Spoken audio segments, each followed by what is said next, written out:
अस्सलाम वालेकुम students, welcome to the fourth lecture of Excel course. आज के कोर्स में हम पढ़ने वाले हैं टेबल्स के बारे में। टेबल्स को समझने के लिए मैंने यहाँ पर कुछ डेटा सेट बनाया हुआ है जो कि टेब्यूलर फॉर्म में है। टेब्यूलर फॉर्म क्या होता है कि जो बाय डिफ़ॉल्ट अगर हम टेबल ऐड ना करें और जस्ट डेटा को इनपुट करना शुरू करें तो इस तरह से जो डेटा हमने पुट किया हुआ होता है वो क्या कहलाता है, टेब्यूलर फॉर्म कहलाती है। अब सबसे पहले इसको टेबल में कन्वर्ट करने के लिए क्या करना पड़ेगा, ये पूरा हमने सेलेक्ट करना है जो कि हमारे टेबल का रीजन है। और अगर हम शॉर्टकट से करते हैं तो कीबोर्ड से सिंपल कंट्रोल के साथ टी प्रेस करना है, तो इस तरह से ये ऑप्शन हमारे सामने आ जाएगा जिसमें पूरे रॉ और कॉलम का एड्रेस लिखा है जिसको हम डिटेल में आगे जाके समझने वाले हैं। और नीचे बिल्कुल क्या ऑप्शन लिखा है, माई टेबल हैज़ हेडर्स। ठीक है, हेडर का मतलब क्या है, सीरियल नंबर, एम्प्लॉय नेम, जो भी हमारे हेडर्स हेडिंग्स हैं हमारे टेबल की वो क्या कहलाते हैं, हेडर्स कहलाते हैं। तो हमने जो टेबल बनाया उसमें हेडर्स मौजूद हैं तो इस पर चेक रखना है। ओके प्रेस करेंगे तो ये टेबल की फॉर्म में कन्वर्ट हो जाएगा। अब जैसा कि हमने लास्ट क्लास में डिस्कस किया था कि हम हमारे डेटा को टेबुलर फॉर्म में रख के भी उसकी फॉर्मेटिंग करके इस तरह से अपीयरेंस हम दे सकते हैं और इस तरह से फ़िल्टर्स भी दे सकते हैं। लेकिन इसको टेबल में कन्वर्ट करना क्यों ज़रूरी है, क्योंकि बहुत सारी चीज़ें ऐसी हैं जो कि हम टेबुलर फॉर्म में रहते हुए अप्लाई नहीं कर सकते, यूज़ नहीं कर सकते। तो इस वजह से हमें हमारे डेटा को टेबुलर फॉर्म से टेबल की फॉर्म में कन्वर्ट करना पड़ता है। जैसे ही हम टेबल की फॉर्म में कन्वर्ट करेंगे तो उस पर फ़िल्टर्स अप्लाई हो जाएंगे, टेबल स्टाइल्स अप्लाई हो जाएंगे और नीचे यहाँ पर एक इस तरह का सिंबल आ रहा होगा जिसको कहते हैं साइजिंग हैंडल। इसका काम क्या है, साइजिंग हैंडल मतलब इस टेबल को साइज़ रिसाइज करने के लिए इस्तेमाल होता है। जैसे मैं इसके ऊपर लेकर आऊँगा इस तरह से कर्सर का शेप चेंज होगा और जब इस पर क्लिक करके मैं मूव करूँगा तो टेबल का साइज़ इंक्रीज़ या डिक्रीज़ होता हुआ हमें नज़र आ रहा होगा। तो अगर मैं डिक्रीज़ कर देता हूँ तो टेबल हमारा यहाँ से लेकर यहाँ तक है, लेकिन जो नीचे डेटा लिखा हुआ है वो टेबुलर फॉर्म में ही है, वो हमारे टेबल के अंदर इंक्लूड नहीं है। तो कंट्रोल Z करते हैं। जब हमारा डेटा टेबुलर फॉर्म से टेबल में कन्वर्ट होगा तो एक चीज़ हम देखते हैं कि जब हमारा सेल यहाँ पर एक्टिव है तो ऊपर ये टैब्स आ रहे हैं, ठीक है। और जब हम टेबल के ऊपर लेकर जाएंगे तो एक और एडिशनल टैब आ जाएगा जो कि इस टेबल को मज़ीद मॉडिफाई करने के लिए ऑप्शंस रिप्रेजेंट कर रहा होगा। तो सबसे पहले स्टार्ट में अगर हम देखें तो टेबल नेम लिखा है, तो जो भी टेबल हम बनाते हैं उसका नाम हम खुद से रख सकते हैं। उसकी ज़रूरत क्या पड़ती है, ये तब काम आता है जब हम टेबल को कहीं पर एज ए रेफरेंस मेंशन करना चाह रहे हों या फिर इस टेबल के साथ दूसरे और एक्सेल की फीचर यूज़ करना चाह रहे हों, जैसे कि पिवट टेबल जो कि हम नेक्स्ट क्लास में पढ़ने वाले हैं। तो इस वजह से टेबल को नेम करना हमेशा बेहतर होता है ताकि आगे के लिए यूज़ करने में आसानी हो। इसका नाम रख लेते हैं एम्प्लॉय। जो हमारे टेबल का नाम है उसमें स्पेस इंक्लूड नहीं हो सकता, तो अगर मैं इसको एम्प्लॉय स्पेस डेटा कर देता हूँ तो इस तरह से एरर देगा, ठीक है। तो जो भी हमने टेबल का नाम रखना है वो स्पेस के बगैर रखना है, वो इस तरह से बिना स्पेस के रखना है। उसी के अगर हम नीचे देखें तो रिसाइज टेबल का ऑप्शन है। जैसे कि हमने साइजिंग हैंडल से इसका साइज़ इंक्रीज़ या डिक्रीज़ किया था, इसी तरह से हम रिसाइज टेबल से भी कर सकते हैं। रिसाइज टेबल पे क्लिक करने के बाद हम चाहें तो हमारी रेंज इस तरह से भी सेलेक्ट कर सकते हैं और अगर हम चाहें तो यहाँ पर भी हम वैल्यू पुट कर सकते हैं। जैसे यहाँ पर रॉ नंबर क्या मेंशन है, 13, जो कि यहाँ मौजूद है। तो अगर इस 13 के बजाय मैं 15 लिख देता हूँ तो ये 15 तक इसका साइज़ हो जाएगा। बेहतर यही है कि हम साइजिंग हैंडल से इसका साइज़ इंक्रीज़ या डिक्रीज़ करें या फिर हम इस तरह से रेंज सेलेक्ट करके इसका साइज़ चूज़ करें। इस एड्रेस में इतना ज़्यादा उलझने की फ़िलहाल ज़रूरत नहीं है, इस चीज़ को हम डिटेल में आगे की क्लासेस में समझने वाले हैं कि ये जो चीज़ें लिखी हुई हैं ये हैं क्या। उसके बाद जो नेक्स्ट ऑप्शन हैं उसमें क्या आ जाता है, सबसे पहले समराइज विद पिवट टेबल, ठीक है। पिवट टेबल को हम नेक्स्ट क्लास में पढ़ने वाले हैं तो उसको फ़िलहाल रहने देते हैं। उसके बाद ऑप्शन क्या है, रिमूव डुप्लीकेट्स। इस ऑप्शन का फ़ायदा क्या है, अगर हम इस टेबल में देखें तो एक रॉ ऐसी है जो कि मिस्टेकनली डुप्लीकेटेड लग रही है। सीरियल नंबर 5 जो है वो डेटा एज इट इज़ ऊपर नीचे रिपीट हो रहा है, ठीक है। तो मतलब हमारा डेटा क्या है, डुप्लीकेशन हो रही है डेटा में। तो अगर डेटा को रिमूव करना है जो कि डुप्लीकेट हो रहा हो, सिंपल क्या करेंगे, रिमूव डुप्लीकेट्स पे क्लिक करेंगे और यहाँ पर पूरा टेबल सेलेक्टेड है। इसके अंदर हमारे हेडर्स इंक्लूड नहीं होंगे क्योंकि जहाँ से हम डुप्लीकेशन हटाना चाह रहे हैं वो बेसिकली हेडर्स के नीचे का डेटा है। तो ये ऑप्शन ऑटोमेटिकली हेडर्स के अलावा के तमाम डिटेल्स सेलेक्ट कर लेगा।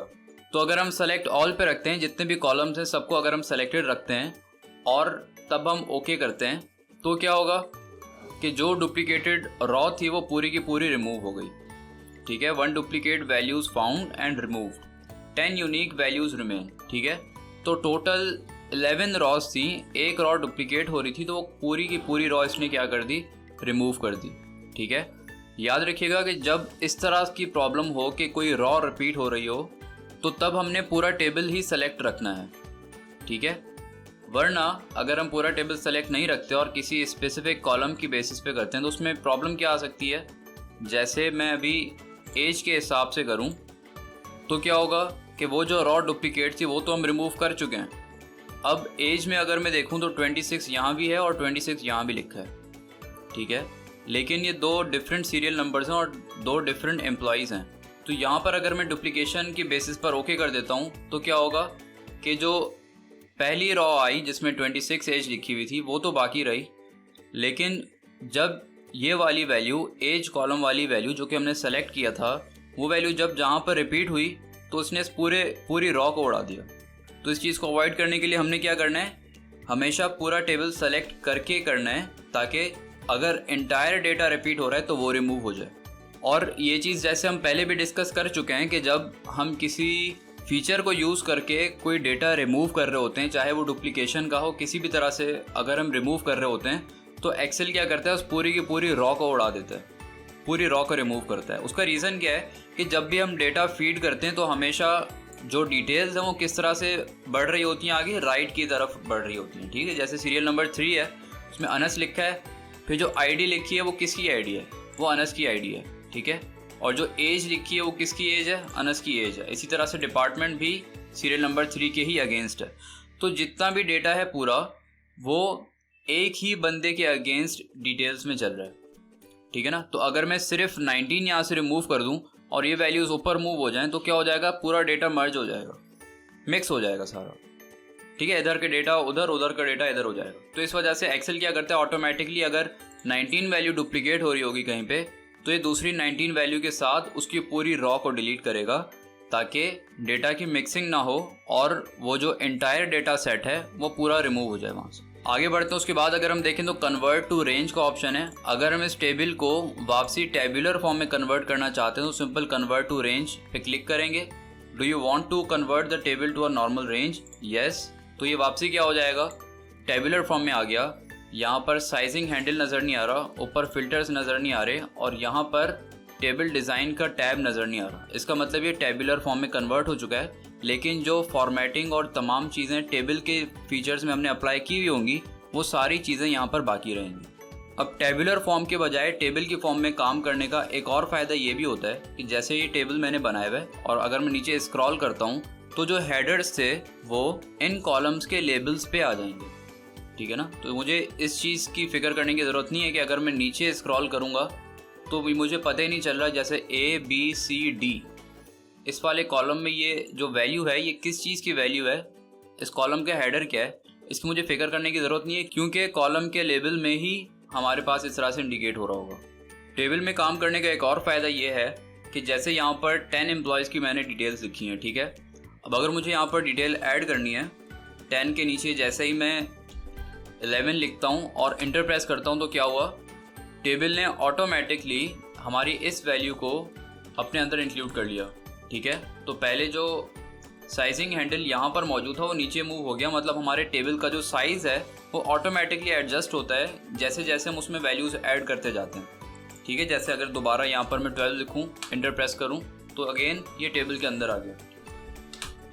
ठीक है, अगर मैं पूरा सेलेक्ट करता हूँ और इस रेंज को मैं आगे बढ़ाता हूँ 20 तक तो टेबल ऑटोमेटिकली 20 तक ही पूरा चला गया। टेबल में काम करने का एक और फ़ायदा ये है कि जैसे हम यहाँ से पूरी रॉ सेलेक्ट करते हैं और पूरा कॉलम सेलेक्ट करते हैं जो कि हमने लास्ट क्लास में पढ़ा था, तो इसके बजाय अगर मैं चाहता हूँ कि सिर्फ इस टेबल का ही पूरा कॉलम और इस टेबल की ही पूरी रॉ सेलेक्ट हो, ठीक है, इसके लेफ़्ट और राइट पर जो एम्प्टी सेल्स हैं मैं उसका डेटा इंक्लूड नहीं करना चाहता, तो सिलेक्शन हम किस तरह से कर सकते हैं, तो जैसे यहाँ पर अगर हम देखें तो एरो का सिंबल दे रहा है, तो इसी तरह से अगर मैं यहाँ पर भी देखूँ जहाँ से टेबल हमारे स्टार्ट हो रहा है उससे जस्ट आगे थोड़ा सा मूव करूँगा तो इस तरह का ही एरो बनाएगा।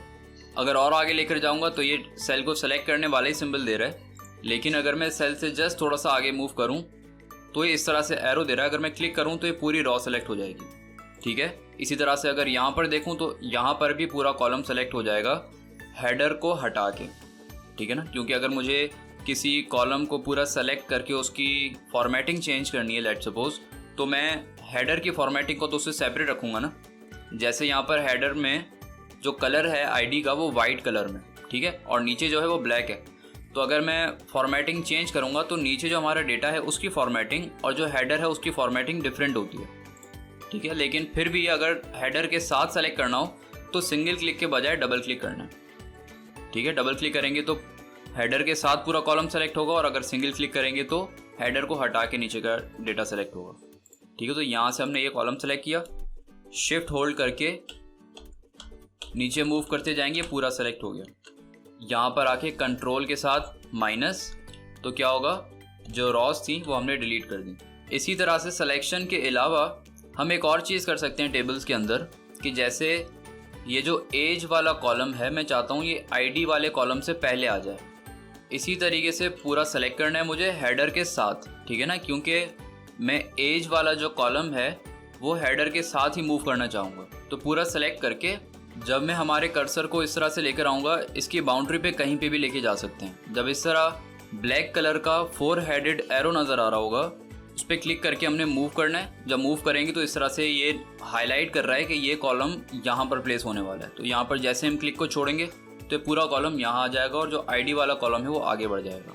तो टेबुलर फॉर्म के बजाय टेबल की फॉर्म में वर्किंग इस तरह से काफ़ी सारी फीचर्स ऐसे हैं जो कि हम यूज़ कर सकते हैं। अब अगर हम और आगे बढ़ें तो यहाँ पर कुछ ऑप्शंस ऐसे हैं जो कि हम आगे जाके सीखने वाले हैं। जब इसके साथ पिवट टेबल्स और दूसरी चीज़ें लिंक करके हम यूज़ कर रहे होंगे तब ये ऑप्शंस काम आते हैं। और मज़ीद अगर हम आगे जाएं तो यहाँ पर कुछ बेसिक ऑप्शन है जैसे फ़िल्टर बटन, हेडर रॉ।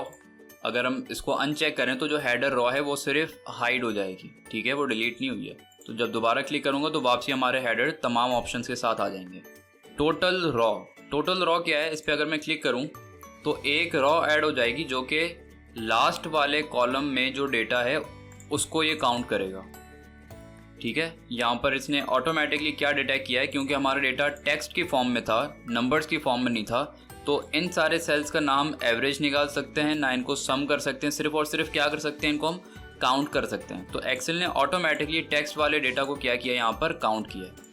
लेकिन यहाँ पर और भी ऑप्शन हैं जो कि अगर इस कॉलम में नंबर्स होते तो हम यूज़ कर सकते थे। तो ट्राई करके देखते हैं। इस टेबल से रॉ को हटाते हैं, एज सेलेक्ट करके आगे मूव किया तो अब जैसे हम देखें ऑप्शंस और भी आ रहे हैं, ठीक है। जैसे एवरेज, काउंट नंबर्स, इन नंबर्स को ही काउंट कर लिया कि कितने हैं टोटल, मैक्सिमम, मिनिमम, सम, इस तरह से हम बहुत सारी चीज़ें यहाँ पर निकाल सकते हैं। ऐसे ही और ऑप्शंस क्या हैं, बैंडेड रॉज और बैंडेड कॉलम्स। बैंडेड का मतलब क्या होता है, जो ये इस तरह से स्ट्राइप की फॉर्म नज़र आ रही है, अगर मैं हटा दूं तो ये स्ट्राइप की फॉर्म हट गई, ठीक है, बैंडेड चीज़ कहलाती है। बैंडेड रॉज और इस तरह से बैंडेड कॉलम्स, ठीक है। अगर दोनों पे चेक रखूं तो दोनों ही बैंडेड होंगे तो इस तरह की अपीयरेंस आ जाएगी। अच्छा, फर्स्ट कॉलम और लास्ट कॉलम का मतलब क्या है, अगर लास्ट कॉलम पे चेक करूं तो लास्ट वाला कॉलम बोल्ड हो जाएगा और फर्स्ट कॉलम पे चेक करूं तो फर्स्ट वाला कॉलम बोल्ड हो जाएगा। उसके बाद क्या है, टेबल स्टाइल, जिसके बारे में हम थोड़ा सा हमारी प्रीवियस क्लासेस में भी डिस्कस कर चुके हैं। यहाँ से कोई भी स्टाइल में चाहूँ सेलेक्ट कर सकता हूँ, ठीक है। अगर किसी एग्जिस्टिंग स्टाइल में ही मुझे मॉडिफिकेशन करनी है, जैसे ये स्टाइल तो मुझे पसंद है लेकिन इसकी कोई फॉर्मेटिंग ऐसी है जो कि मुझे नहीं चाहिए, तो मैं क्या कर सकता हूँ, उस पर राइट क्लिक करके यहाँ पर ऑप्शन है डुप्लीकेट का, डुप्लीकेट पे क्लिक करूँगा तो इस तरह से मॉडिफाई टेबल स्टाइल का ऑप्शन आ जाएगा। फिर नीचे अगर हम देखें टेबल एलिमेंट्स में डिफरेंट ऑप्शन हैं, आप सारे ट्राई कर सकते हैं। जैसे होल टेबल, पूरे टेबल पे ही हमें फॉर्मेटिंग चेंज करनी है या सिर्फ पहली रॉ स्ट्राइप पे या किस तरह से, ठीक है। तो पूरा टेबल फॉर्मेट, अब यहाँ पर हम जाएं तो ये सारे वही बेसिक ऑप्शन हैं जो हमने हमारी स्टार्टिंग क्लास में डिस्कस की थी, ठीक है। तो आज की क्लास के लिए इतना ही, फिर मिलेंगे। Thank you for watching the video, please subscribe. अल्लाह हाफिज़।